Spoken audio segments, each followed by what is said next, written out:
जंगल में एक कौवा उड़ रहा था। वह बहुत खुश था और अपनी लाइफ से संतुष्ट था। एक दिन उसने तालाब के किनारे एक हंस को देखा और सोचा कि यह हंस कितना सफेद है और मैं कितना काला हूँ। मैंने आज तक इतना सुंदर पक्षी नहीं देखा। तो कौवा हंस के पास जाता है और उसे अपने मन की बात बताता है और उसकी तारीफ करता है। हंस उसका शुक्रिया अदा करता है और कहता है कि मुझे भी पहले यही लगता था कि मैं ही सबसे खूबसूरत हूँ, लेकिन एक दिन मुझे तोते के बारे में पता चला कि वह बहुत खूबसूरत होता है। क्या तुमने कभी तोते को देखा है? उसके दो रंग होते हैं। वह दो रंग उस तोते पर बहुत अच्छे लगते हैं। और हंस ने कहा, तोता इस दुनिया का सबसे सुखी परिंदा होगा। हंस के मुख से तोते की प्रशंसा सुनकर कौवा तोते को ढूंढने के लिए उड़ जाता है और तोते को ढूंढकर उसे सारी बात बताता है। तो तोता कहता है कि पहले मैं बहुत खुश हुआ करता था, लेकिन एक दिन मैंने मोर के बारे में सुना और उसे देखा। मेरे पैरों में तो सिर्फ दो ही रंग हैं, लेकिन मोर के पैर में कई रंग होते हैं। मुझे लगता है कि मोर इस दुनिया का सबसे खुश परिंदा होगा। तोते की बात सुनकर कौवा मोर की तलाश में निकल पड़ा और मोर उसे एक चिड़ियाघर में मिला। कौवा मोर को देखकर हैरान रह गया, क्योंकि उसने कभी ऐसा खूबसूरत पंछी देखा ही नहीं था। उसके शरीर पर अनेकों रंग थे। जब वह चलता तो सूरज की रोशनी में उसके रंग बदलते हुए नजर आते और कई सारे लोग उसे देखने भी आए थे, उसके साथ फोटो खींच रहे थे।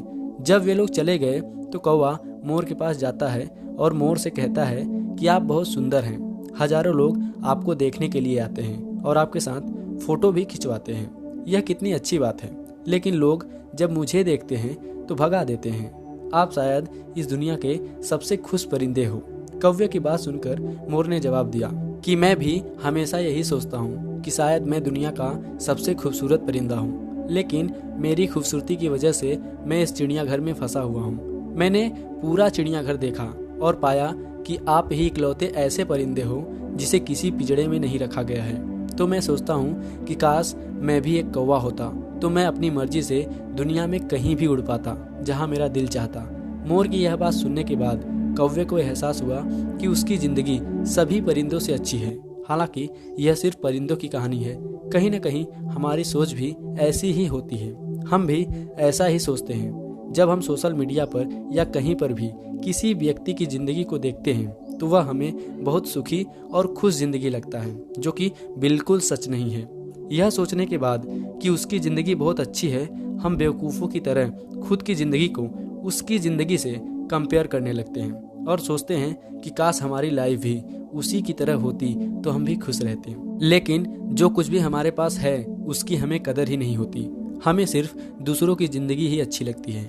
लेकिन सच तो ये है कि जिसे आप बहुत खुश देखते हैं वो भी किसी और की लाइफ को देखकर ऐसा ही सोचता है जैसा आप उसे देखकर सोचते हैं। दूसरों से कंपेयर करके हम दुखी होते रहते हैं और कभी भी अपनी जिंदगी से खुश हो ही नहीं पाते।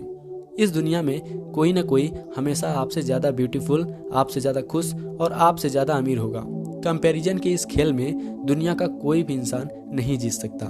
दुनिया में सबसे ज़्यादा खुश वो नहीं होते जिनके पास सब कुछ होता है, बल्कि दुनिया में सबसे ज़्यादा खुश वो लोग होते हैं जो उनके पास जो कुछ भी है उसके लिए शुक्रगुजार रहते हैं। हमें ये बात समझनी पड़ेगी कि जैसी ज़िंदगी हम जी रहे हैं ऐसी ज़िंदगी बहुत लोगों का सपना है।